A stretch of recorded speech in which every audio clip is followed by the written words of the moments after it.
And you can open up to Matthew 24 or grab your handout.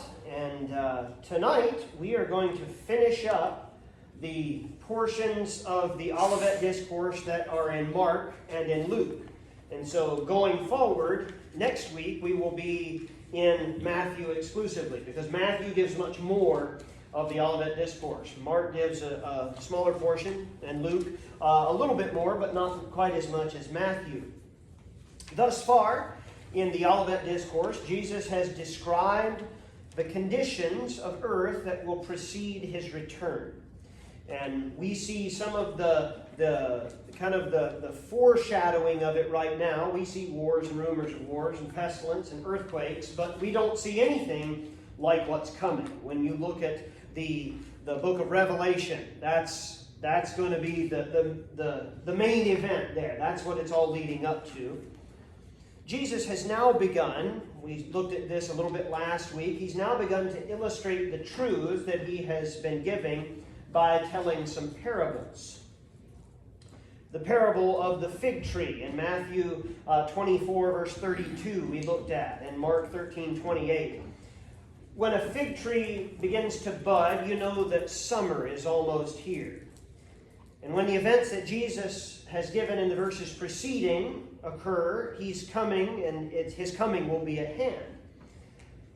It'll be so imminent that he declares that the generation that witnesses these signs, in Mark 13:30, he says, this generation will not pass until these things be accomplished. So the generation that sees the tribulation is the same generation that will see the second coming.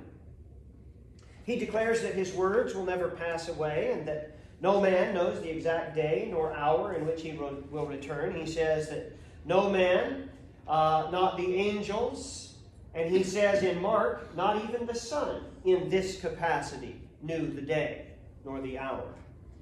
And so we looked at that last week. Jesus said that there will be a similarity in the time before his return and the days before Noah's flood. This is in Matthew 24, verses 37 to 39. And the most interesting thing about that is that when we think of the days of Noah, we think of perversion, we think of violence, we think of the thoughts and imaginations of men's hearts being only evil continually. But that's not what Jesus is talking about. He says, as it was in the days of Noah before the flood, they were eating and drinking, marrying, and given in marriage. And there's nothing wrong or sinful about any of those things. The problem is that those people were living lives like there would be no flood. And the problem here that Jesus is talking about is there will be people who are living in these times who will be living their lives as though there is no judgment. That's a problem, and we're going to see that even tonight. He's going to use another parable and bring that even more to the forefront here. Look at verse 40 of Matthew 24, and we'll be flipping back and forth between all three Gospels here for a few minutes. Matthew 24:40 says, then shall two be in the field. The one shall be taken, and the other left. Two women shall be grinding at the mill. The one shall be taken, and the other left. These verses have been used throughout the years, and perhaps you've heard them used in this context to warn of the imminence of the rapture. But the immediate context is not regarding the rapture, but the second coming. So there's certainly an application to the rapture. If you want to, the rapture will be similar. There will be two people who are walking together, and if one of them's a believer and the other's not, then one's taken and the other's left. But this is talking about at the end of the tribulation, when the coming of Christ occurs. And in both of these verses, one person is swept up in judgment, and the other will be left to live. And obviously, at the end of the tribulation, after the return of Christ, that one who continues on will enter into the millennium, and will see pretty amazing things themselves. In Luke 21:35, you can flip over there. It's page 16. I'm sorry, not page 16, that's Mark. Page 20. If you turn over there, you can see in Luke 21:35, for as a snare shall it come on all them that dwell on the face of the whole earth. But what shall come? Well, the second coming is what he's talking about. He says, As a snare, it means as a trap, as a noose, as something that's unexpected. How will it come as something unexpected? Well, it won't to the people who are reading the book, but it will come unexpected to an awful lot of people. The people who are just living life as though there will be no judgment. The people who we talked about who are living as they were in the days of Noah. The people who are walking together and one is taken and the other left. It'll come upon them as a snare. And in light of the impact that immediate judgment will have, in light of what we're saying, how should we then live? And this is something that certainly applies to this generation that we're talking about here. But there is certainly an application to us as well. And we'll draw that as we go. Yes, sir?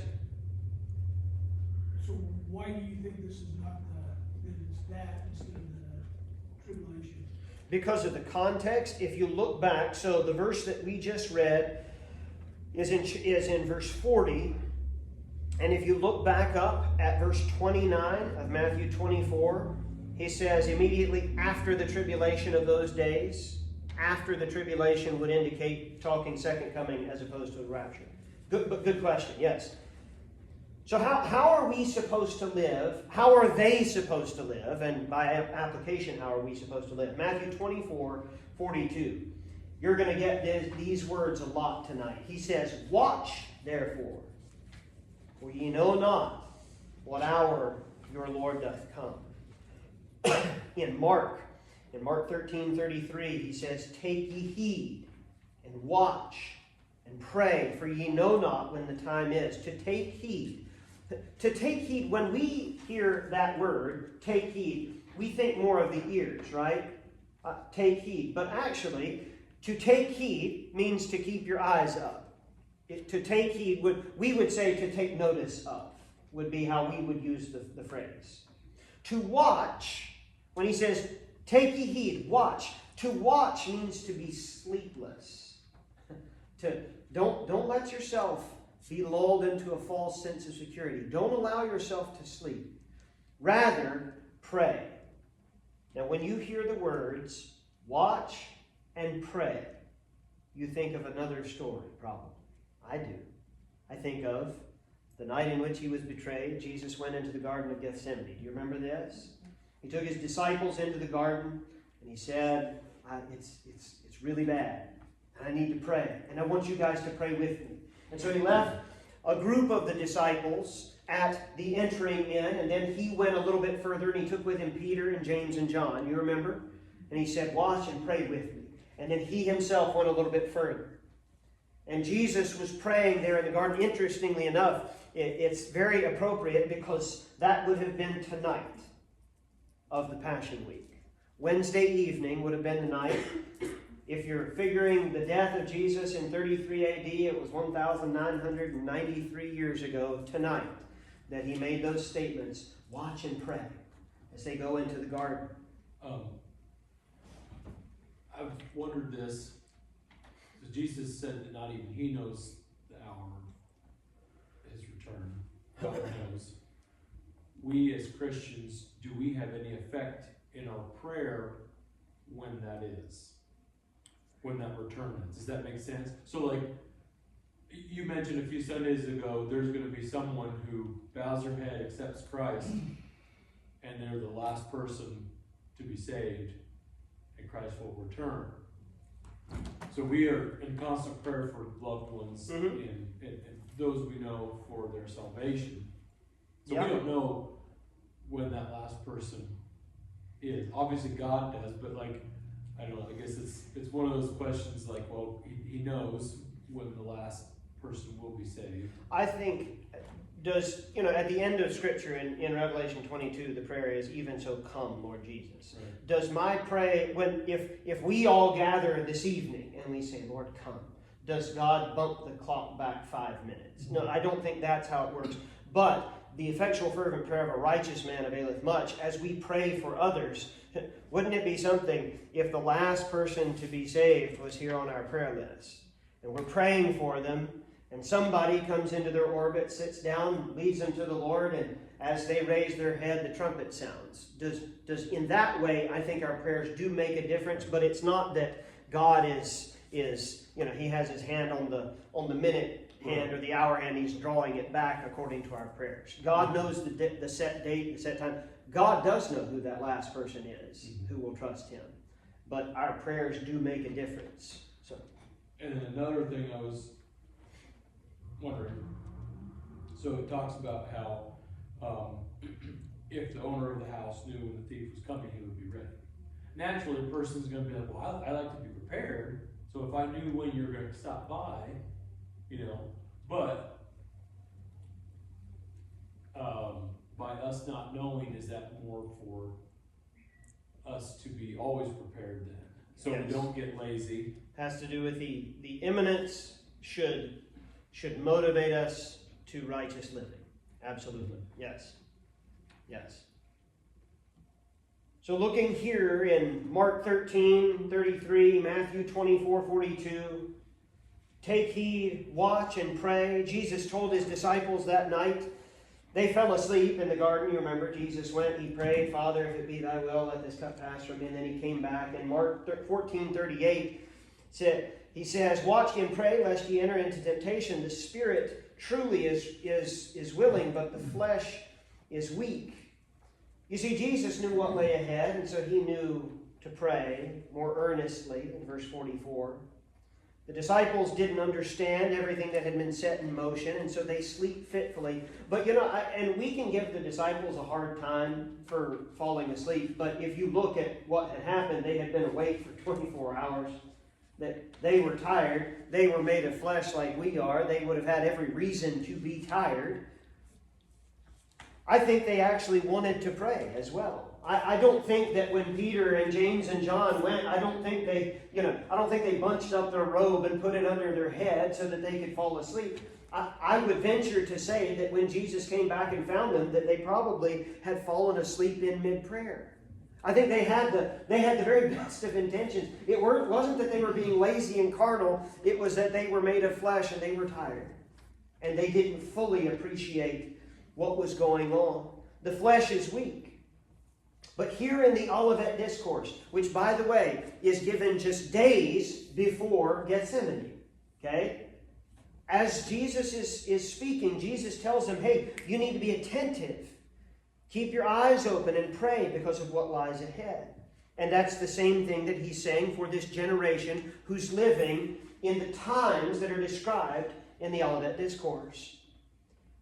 In Luke 21:36, Jesus, again, here's the repeat. He says, watch ye therefore and pray always, that ye may be accounted worthy to escape all these things that shall come to pass, and to stand before the Son of Man. So again, he's speaking to that generation who's living during the tribulation.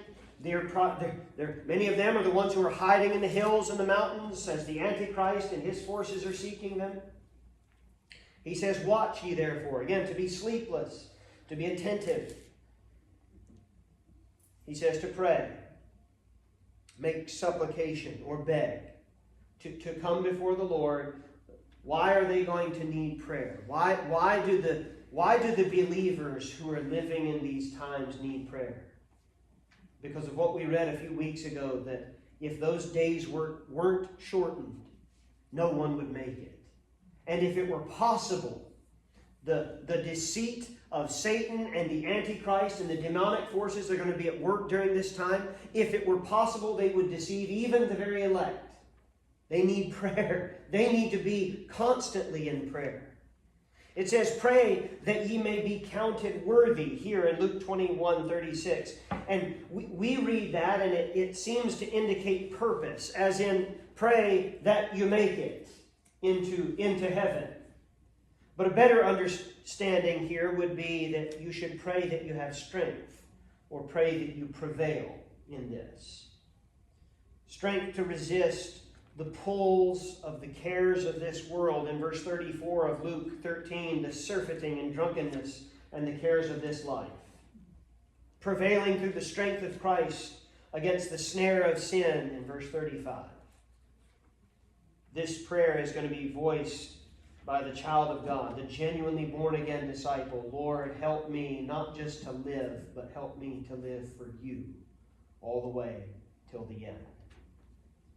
Genuine believers, here in Luke 13:32, will escape all these things that shall come to pass. For believers, at the time of the rapture, and again, that's not the immediate context, but for believers at the time of the rapture, well, they will escape the terror of tribulation altogether.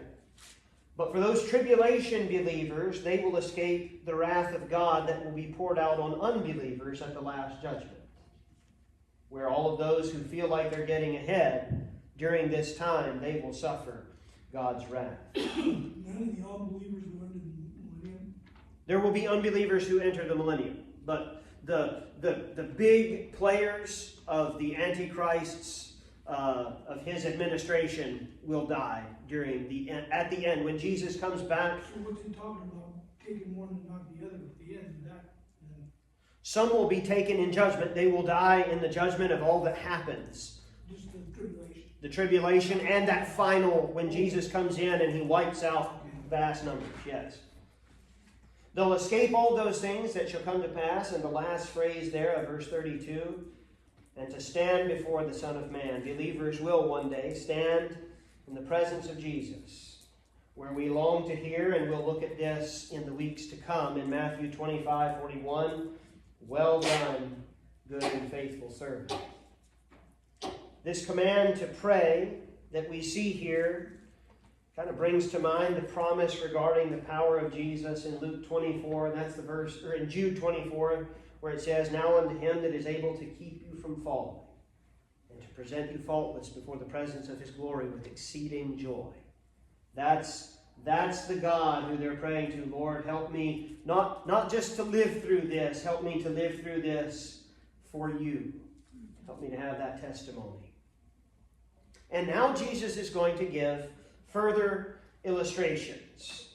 In Matthew 24, verse 43. So we're going to flip back. Again, handout. You wear these things out, but my staples have held firm here thus far. Matthew 24:43. He starts off with a burglar as the illustration. Dan mentioned this a moment ago. He says, "But know this, that if the goodman of the house had known in what watch the thief would come, he would have watched and would not have suffered his house to be broken up." This sounds like 1 Thessalonians 5:2. You're familiar with the passage. It says, "For yourselves know perfectly that the day of the Lord so cometh as a thief in the night."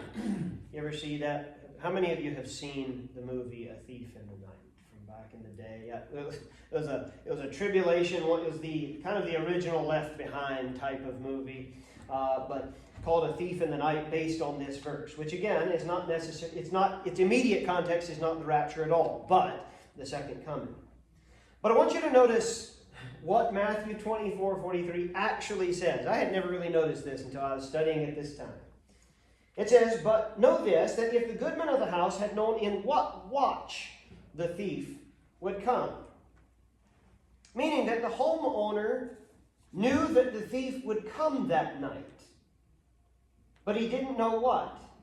He didn't know which watch. There were 4 watches through the night that the Jews were familiar with. So it's not that he didn't know the thief was coming. He didn't know which watch it was coming in. And since he didn't know, he slept through them all, and he woke up to find that he'd been robbed. Now, I don't know about you, but if I was told this evening by a reliable source, you're going to be robbed tonight, Wednesday night, you're going to be robbed, I wouldn't even ask, so we talking between 10 and 12, 12 and 2, 2 and 4, or 4 and 6?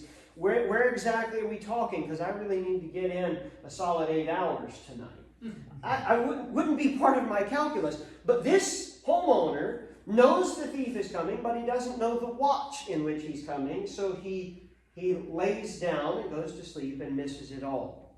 Look at verse 44. He says, "Therefore, be ye also ready, for in such an hour as ye think not, the Son of Man cometh." Again, we don't know the day or the hour of Christ's return, but we can see the signs of the times. But don't allow the fact that you don't know the details to cause you to live in laxity and laziness. Well, I don't know when he's coming. I'm really tired. I'm just going to lay down and sure I'll hear him. That's not how we should be. Jesus, in all of this, have you noticed? He keeps saying, you need to be watchful. You need to be looking. You need to have your eyes to the skies. You need to be listening. Why does he keep telling us that? Why does he keep telling this generation that? I mentioned this on Sunday. God doesn't waste time in Scripture telling us to do what we do naturally. He gives us commands to do what we don't do. Our tendency is to think, it'll be all right.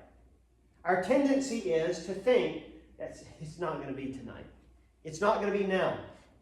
When I say, and again, I'm not accusing here, but when I say Jesus could come back tonight, we all nod our heads because we all know that Jesus could come back tonight.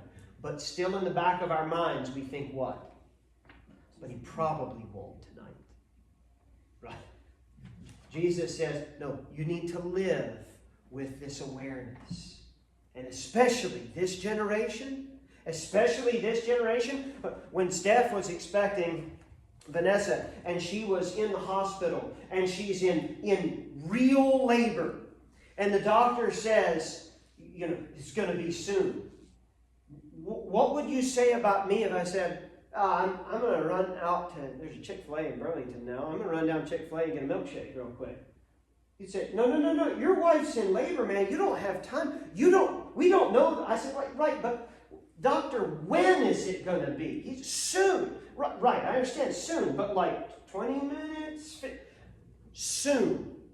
And Jesus is saying here, it's going to be soon. So you need to be watching. You need to be aware.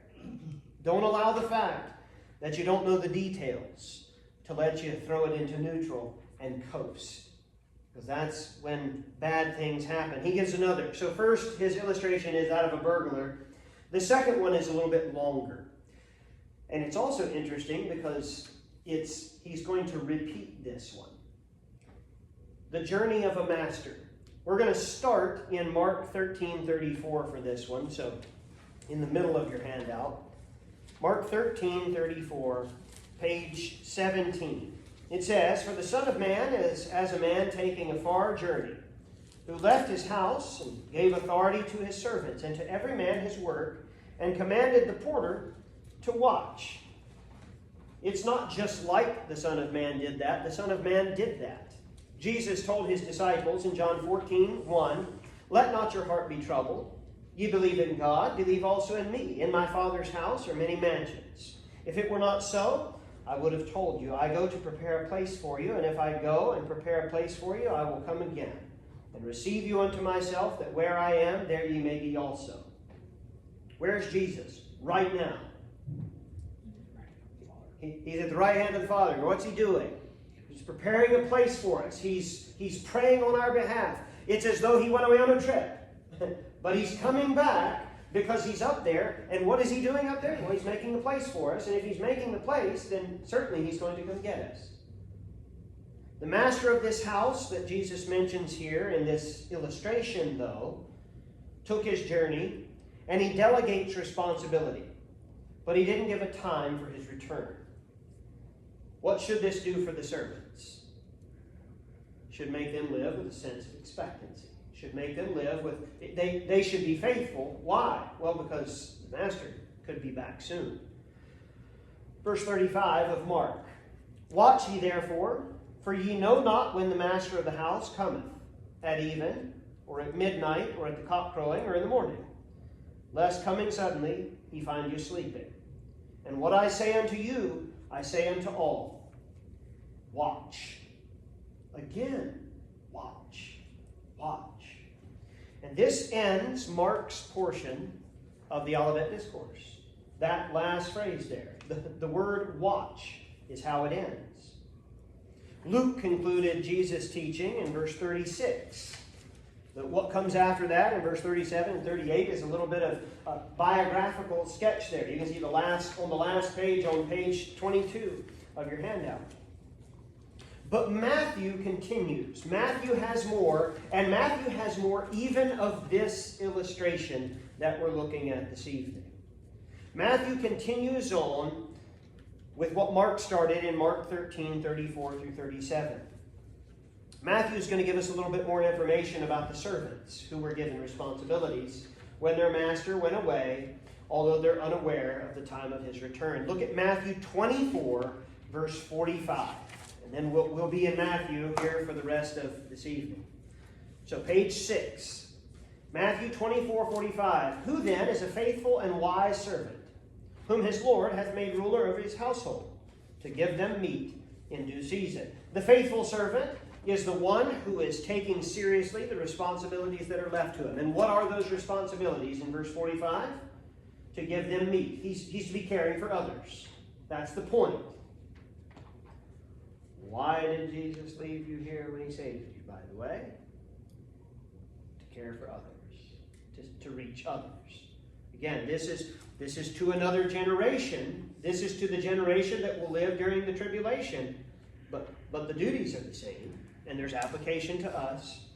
Verse 46, blessed is that servant, whom his Lord, when he cometh, shall find so doing. Verily I say unto you, that he shall make him ruler over all his goods. If you look ahead at Matthew 25, verse 14, you'll see another parable, and it's very similar. It's the parable of the talents. The parable where one was given 5, one was given 2, one was given 1. You remember this? We'll look at it in days to come. But all through his teaching, Jesus speaks, not just here in the Olivet Discourse, but other places. When you do good service, when you serve the Lord, you receive reward. Gold, silver, and precious stones. He talks about the crowns that come for faithful service. That's what this servant receives. Look at verse 48. But and if that evil servant shall say in his heart, my Lord delayeth his coming, and shall begin to smite his fellow servants, and to eat and to drink with the drunken. So in verses 37 to 39, Jesus talked about the days of Noah, about people living as if there was no flood coming. And here Jesus describes these servants who are under the mistaken idea that because the master has delayed his coming, he's not coming at all. Is there a parallel here? Oh yes, there's a parallel to us, and there's certainly the direct application to the believers at this time. The idea here is, if the master was going to return, then he would have by now. So since the master's not going to come back, I guess that makes me the master. So I'll do what I want. We would never fall into such a foolish mentality, would we? Well, if Jesus was coming, he'd have come by now. So since he's not come back, I guess that makes me boss. If we're not careful, we can fall into that. But of course, the master is coming. This servant who's living as though there's no judgment, as though there is no reckoning, the master does come. Verse 50, the Lord of that servant shall come in a day when he looketh not for him, and in an hour that he is not aware of. Why is he not aware? Why is it an hour that he looketh not for him? Because he quit looking a long time ago. He doesn't look at all. He doesn't think Jesus is coming back, so of course it's a surprise. But it's interesting, though, that the disbelief of the servant in no way hindered the return of his Lord. There are a lot of people today who say, I don't believe in all this. I don't believe Jesus is coming back. That's fine. You don't have to believe in it. He's still going to. Linsky, a commentator of many years back, he said, many have thought themselves shrewd enough to indulge their wickedness and have imagined that they could call a halt in time and thus escape. But every yielding to indulgence blinds the moral sense and only helps to make a greater fool. Have you ever talked to somebody who said, I don't want to come to Jesus yet, I've got some living to do? They say, I'm going to settle this later. I think I'll have time before the end. I've been to way too many funerals. of people who didn't see the end coming. They didn't have time. They said, well, I'll be laying on a deathbed for weeks, and I'll get things right. What if your deathbed's a car seat? All of these things that people live with this assumption that God's going to give them time. They may not have time. There's urgency to it. But the behavior of this servant has revealed what he truly is. And now he's going to be judged. The master comes home and he's caught in his profligate lifestyle. He's living for himself. The master comes home, verse 51. The master comes and shall cut him asunder. That means cut in half, if you're wondering. It was a method of execution in this day. Shall cut him asunder and appoint his portion with the hypocrites. And there shall be weeping and gnashing of teeth.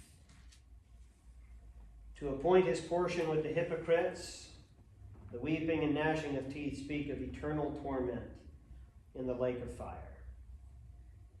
What's the point to these parables that we're looking at here? Why is Jesus sharing these parables? We've looked at two. He's going to give more here. If you read ahead in Matthew 25, there are a couple more parables. There's one about the virgins at the wedding. Some of them have oil for their lamps and others don't. And then there's the parable of the talents. We're going to see more, and we'll look at those next week. But what's the point? In light of the imminence of the events that Jesus is speaking of, how should we behave? Well, to put it in a word, faithfully. They won't know the day of Jesus' second coming. We don't know the day of his rapture. So we should live faithfully. William Barclay, who was another commentator, he wrote a short fable. Let me read it to you. It's not long. He says, there's an old fable that tells of 3 apprentice devils who came to earth to finish their apprenticeship. They were talking to Satan, the chief of the devils, about their plans to tempt and ruin men. The first said, I'll tell them there is no God. And Satan said, that will not delude many, for they know there's a God. The second said, I'll tell men there is no hell. Satan answered, you'll deceive no one that way. Men know even now that there's a hell for sin. The third said, I'll tell men there is no hurry. You'll ruin them by the thousands, said Satan. The most dangerous of all delusions is that there's plenty of time. That's the most dangerous delusion that people will fall for in this day. That's the most dangerous delusion that people are living under in 2026. Just as we've seen in John 7 to 9 on Sunday mornings, there's an urgency to accept the gospel. There's also an urgency to service. To borrow from another parable that Jesus gave in Luke 12:37, blessed are those servants, us, blessed are those servants, whom the Lord, when he cometh, shall find watching. And watching means what? Watching means working. Watching means busy. If we believe what we claim to believe, then we should live like it. How do you know that this servant, how do you know the wicked servant didn't believe the master was coming? Because of his lifestyle. How can we say that a lot of Christians today don't believe that Jesus is coming back soon? Because of their lifestyle. Blessed are those whom the Lord, when he cometh, shall find watching.